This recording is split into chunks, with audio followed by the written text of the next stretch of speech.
Tzvi Lebetkin, the Rabbi from another planet. Please like, share, and subscribe, and ring that little bell. Ring the little bell so you're notified when new videos drop. And yeah, a bit of gold dropped on my lap this morning. I would say a bit of absolute gold. So Doctor Who magazine not doing that well. Its circulation's really dropped low. It's at basic cancellation levels. The only thing keeping it alive right now is that has international sales. If it wasn't for the international sales, they get an extra like 4,000 a month with the international sales.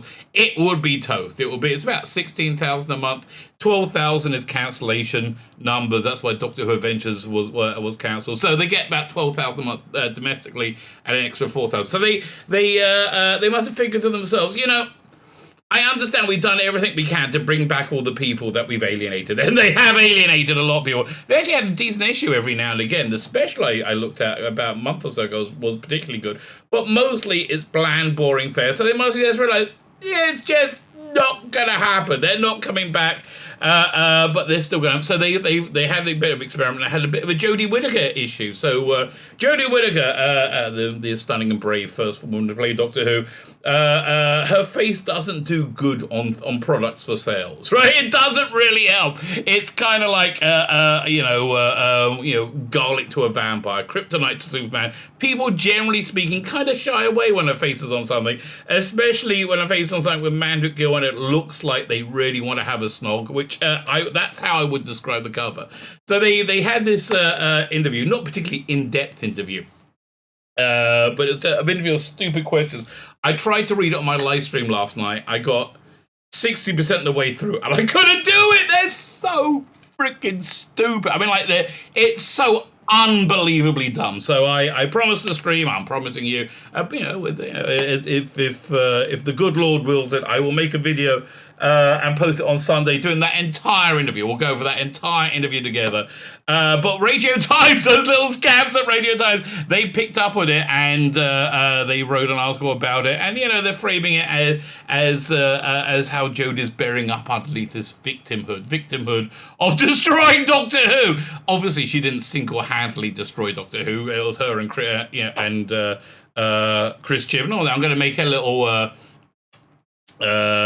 interruption to just say, if you like her, if you genuinely like her in Doctor Who and you like this era, God bless you. Nothing against you whatsoever. I think most people who say they like her really don't. They like the stunning and braveness of a woman being Doctor Who. That's really what I think it is, because they want to believe women are a marginalized minority group, even though they're the majority. And I struggle to think of a larger, more privileged group of people than white, blonde, college-educated women in the Western world. I can't think of a more privileged group, but they're not quite privileged enough, because way back in history, they didn't have, you know, all these privileges. What they don't notice, however, is men equally didn't have those privileges. Most men were kind of like serfs, you know. They didn't have those privileges, and they had sucky things about being. But no. Don't let facts and reason get in the way of a good narrative. So anyway, we're going to read this article today as a bit of a amuse-bouche, as a bit of a aperitif. Get to whet your appetite for Sunday's video, where we're going to see a lot more of this excruciating interview. This absolutely excruciating interview. Before we get into it, can you hit the like button? That'll be great. Can you hit the share button? Even greater. And the subscribe button. If you're subscribed, make sure you're still subscribed. It's weird. I honestly, this week I counted out how many subscribers joined my channel, and it was something like 120. Like 120. You know how much my subscribers went up? They went down too. Okay, that's what's going on. It's absolutely great. So yeah, hit the subscribe button. That really helps. If you're subscribed, make sure you're still subscribed. If you're not subscribed, go give me a punt. Why not? And yeah, subscribe to somebody else you like. It's not the worst thing to do. And comment. Let me know what you think. I do enjoy your comments. I really actually do. That's not that. You know, that sounds like something people just say when they YouTube. No, I actually do. I would like to know what you think. You know, when I say I like to know what you think, I'm not saying I want to know if you think the same way as me. I'm saying let me know what you listen. Used to be in fandom, we could disagree, right? It was great, and we had fun doing it. Those days are long gone. Never mind. So like, share, subscribe, comment, and go check out my Indiegogo. Go check out my Indiegogo. 2 awesome graphic novels. We got biblical, 220 pages long. Bible stories, Ancient Grace of Reckless Rogues. It's wonderful. I think that's the easiest description I give you. It's wonderful. And the Imperium, 105 pages long. A love letter to Lady Fancy of the 1960s. James Bond, Doctor Who, Emma Pill, Monkey in the Spacesuit, and the Black Slab from 2001. A bit of The Prisoner, a bit of Thunderbirds. What more could any red-blooded,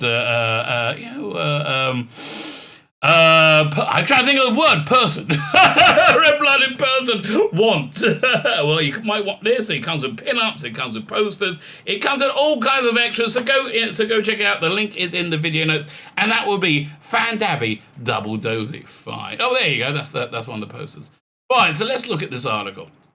God, firstly, this picture is horrendous. This picture is everything that I'm putting it on the thumb. Why do they think that unrequited lesbian love is like, oh yeah, that's Doctor Who, baby, that's ground zero, that's very Doctor Who. I'm going to record the review of it after I finish this video. I just finished listening to The War Doctor Begins. That was Doctor Who-y, right? That was really good.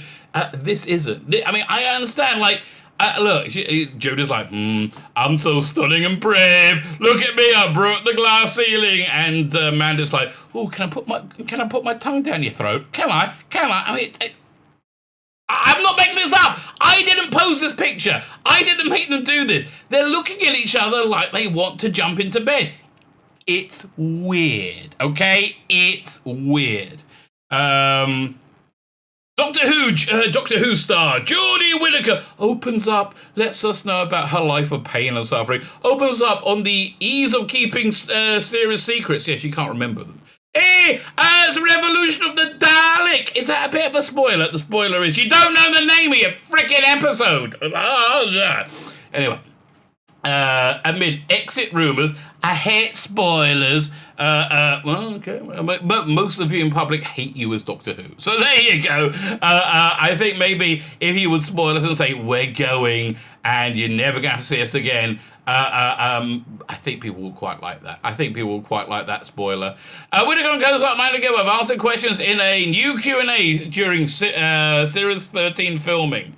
Is that in between putting on her little birthday fairy dress? Oh, God, so annoying.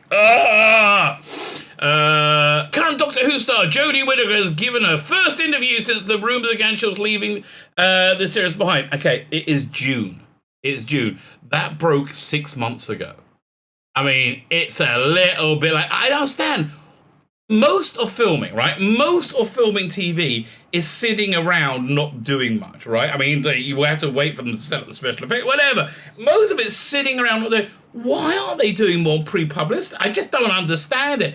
Ross Lee Davis and Stephen Moffat, every month they had a production notes column. They were so infused about Doctor Who. And everybody couldn't wait to tell you more about how excited they were. No one's interested. You know why? And no one's interested because nobody's interested. No one's interested behind the camera, and no one's interested in front of the camera, and no one's interested in the audience. No one's interested, right? This show has zero interest. By the way, bit of an aside, speaking of zero interest, have you seen the tracking for Black Widow? Oh, that's gonna bomb. I think that'll be funny. And I think Shang-Chi, not doing that well either. With various reports said the 39-year-old actors, as of last week, happy birthday, Jodie, is due to hand in her sonic screwdriver, which for some reason, for the first female Doctor, they designed it to look like a sex toy. It really genuinely does. In fact, I'm not sure they still make it. There's a company called Geeky Sex Toys or Geek Sex Toys. Really fascinating couple. I tried to get them on the channel for an interview. They turned me down. I think I was like a bit giggly. But really interesting couple living in New Zealand. They learned all about production of sex toys, basically, all different plastics you got to use and There's a lot of science goes into everything, baby. A lot of science. So they made a Jodie Whittaker sonic screwdriver vibrator, and it looked kind of like the real one to me. You know, it looked like the real one. Most inventive thing that company did was what they call it. I'm not into Pikachu. What they call it again? Dragon Ball Z. Whatever you call it, right? So they had, like, you know, the little Pokemon, that's the one, the little Pokemon tail, as the end of a butt plug. I'm like, now that was clever. That's inventive. I was reasonably impressed. You know what they should do? Oh, okay. This is just a free bit of advice from this company. If you want to do more on the Doctor Who race, which you won't, because Doctor Who's been destroyed. Allstrick put out a great video yesterday. Doctor Who's been destroyed. He doesn't think it's going to recover. I think he might be right. But yes, there is a market. Do a Dalek eye stalk butt plug, right? You have a little eye stalk sticking out your ass. Wouldn't that be nice? Wouldn't that be nice? No, that wouldn't be nice. No, okay. I think nice is the wrong word. None of this stuff really appeals to me, right? But they could do lots of different colours for the rings on the eye stalk. Okay, listen, I'm just an ideas guy, baby. I'm just an ideas guy. That's who I am. It's due down there. Unsurprisingly, in the secret world of Doctor Who, Whittaker didn't directly touch on the rumours during the Q&A alongside Mandip Gill. Yeah, they're asking them stuff like, you know, if what else would you like your TARDIS to dispense other than custard creams? And I tell you, that's one of the few features of a TARDIS I like, because I freaking love custard creams. And then I'm like, it's insane. Jodie Whittaker goes to this long thing about how she'd like a wine dispenser, but she wants to make sure the wine keeps well. Because I'm like, darling, it's a magic wine dispenser from a sci-fi ship bigger on the inside than the outside. You don't need to work out how to keep the wine. I think they could just probably like replicate the wine to order, right? Much like the custard creams. How the custard creams stay don't get stale. Well, you probably eat them before they go. But you know, it's I understand. It gets the utter stupidity that comes out when either of these people speak is just breathtaking, and I find it somewhat glorious. I do. I find it somewhat glorious. The pair did drop a few interesting hints about how adept they become at keeping secrets generally, especially when it came to big recasting or series exits. Honestly, interest in Doctor Who is at an all-time low. It's not like in 2005 when it was coming back and they had to hide the sets. And I remember that when the first location or set footage. No, photos came out. You saw the mocks of Balhoun somewhere in the background. I was like, oh, it's so exciting. And that was just outside the studio. There was real interest, and there's always interest in Doctor Who, but it's at an all-time low. It's an all-time low. So it's much easier if you pair a Mensa, Mensa members, you pair a brain trust. Interesting. They become adept at keeping secret, especially blah blah blah. I don't find it difficult to keep a secret, Gil told Doctor Who magazine in a virtual interview filmed on the set of 13. I don't either. You get used to it, agreed Whittaker. I hate spoilers. Again, if you spoiled us that you were going, more people would watch. That's just the reality. I get. Is there any way for Chris Chibnall to conjure the spirit of John Nathan Turner, right? Have a seance. Are you there, John Nathan Turner? Can anybody hear me? And they call up the spirit of John Nathan. Speak. How would you advise us? How can we market Doctor Who better? And John Nathan Turner will turn around and go, yeah, I can tell you exactly what you're supposed to do. Exactly. It's really easy. You can make it really popular. I'll tell you exactly what you got to do. But you know what? Fuck off. And then he's going to vanish, right? And then the ghost of Pip and Jane Baker will appear behind him and they'll just be laughing hysterically. Hate spoilers. Okay, good. Quite often, we don't really know what's going down. I was going to say, we don't really know what's going on. We don't really know what's going to happen in future episodes because we aren't told, because we're not responsible enough to keep it. And we don't really understand it when they tell us. Again, can I give you a spoiler of my new, the title of my new episode? The Evolution of the Dalek. I mean, I'm still stunned how that actually happened. It happened because Jodie Whittaker's a moron, right? It happened because Jodie Whittaker's a moron.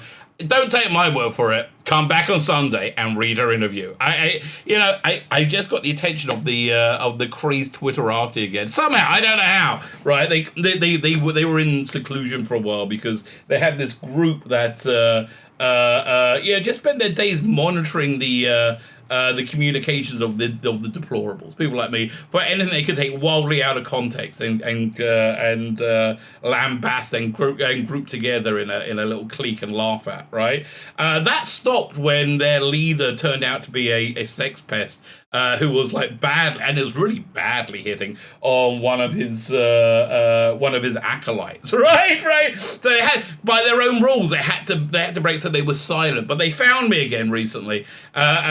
These absolute Twitter psychos.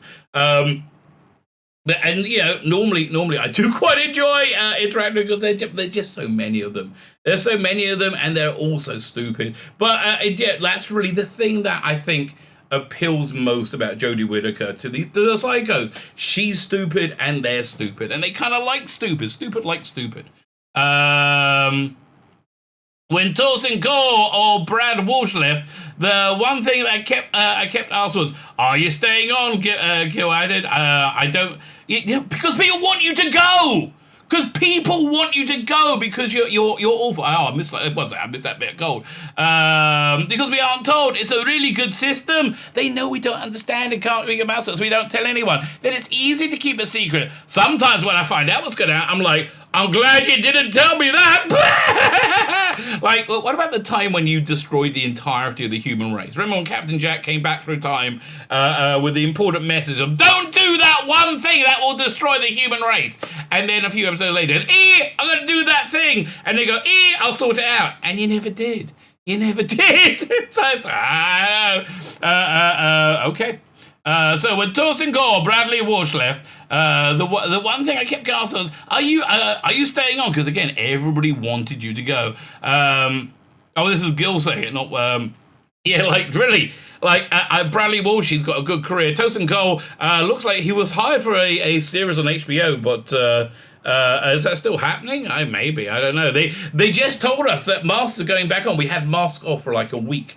On the indoors in here in Israel. We just got the edict. The masks are going back on, right? Restrictions are coming back. So is he going to be in that show? I can't believe he got another role, but okay.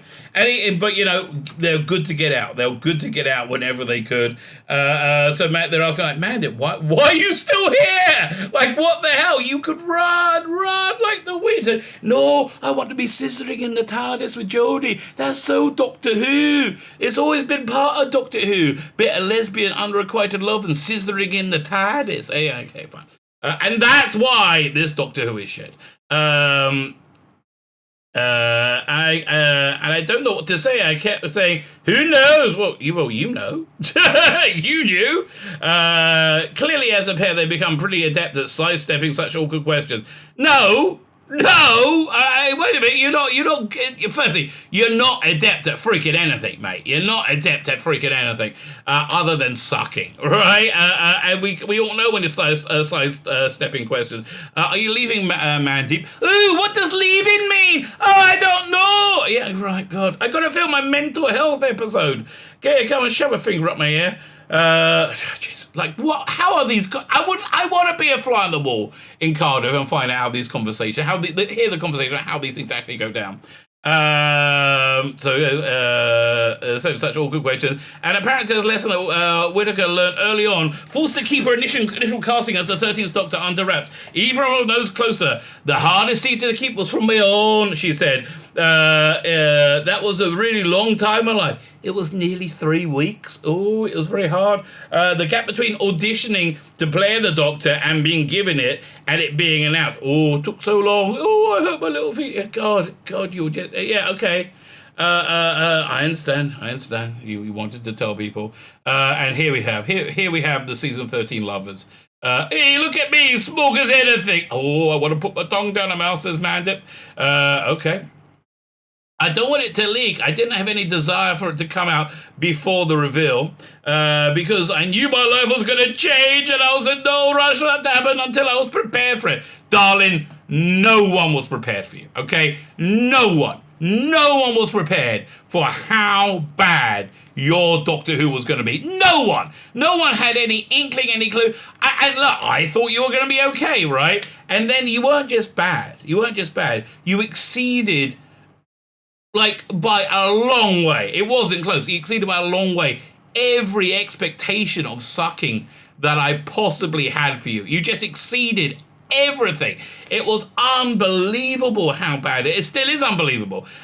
Not quite as unbelievable. They're still making more episodes. They're like, oh yeah, that did badly. That imploded the show. That we got to keep a face of any piece of merchandise. Let's do a multi-doctor thing without Jodie in it. Behind all Victoria's. Oh, we're BBC, so we're going to do it. Shit. Okay, fine. Fine. So that's I guess how these conversations go down. I don't really but professionally, I was the only person in my team that knew I'd been cast. I've been sent to auditions, and I go, full Stevie voice, I'm really sorry. I don't really want to put myself up for that. I very nearly said, I've been cast. I nearly said that 100 times, but I didn't. Well done. You understand the barest, framework of your profession, which you're very bad at. I nearly said it 100 times, but I didn't, because I'm a good girl. Not that I'm a girl, because I'm gender neutral. Me, no, I don't want to impress anyone. 100 times, but I didn't. It was hard, but it was worth it. Nothing's been worth this. And it was practice of keeping all the secrets, all the series' other secrets. Yeah, we're gonna make it suck so bad. In other words, when it comes to Doctor Who's secret, Whittaker is still trapped. No, they no. They just told her. They just said in this article, which you wrote, Hugh Fullerton, you utter moron, you simping moron. They told her they don't tell her any bloody secrets, so she won't. She's not still trapped. She's an empty vessel. So don't expect it to let slip any details, because she doesn't give a shit. That's why, about her eventual departure. Oh, speedily nowadays. Even if those rumors of her exit are completely true, if we don't want to know for sure, it looks like we'll have to wait for season 13. Yay! Oh, we can't wait. We can't wait to get to season 13. Listen. The rumors are it's only 6 episodes long, and then we've got 2 specials. Thank God. It's got to be. Maybe they're going to be 6 really bad episodes. Who knows? All I know is every time it started, it's always worked out 100 times worse than I thought it could possibly be in the absolute worst case scenario. So there you go. Come back on Sunday for the full interview. It's gold. It's absolute gold. My name's Tzvi Lebetkin, the Rabbi from another planet. Please like, share, and subscribe, and ring that little bell. Ring the little bell so you're notified when new videos drop.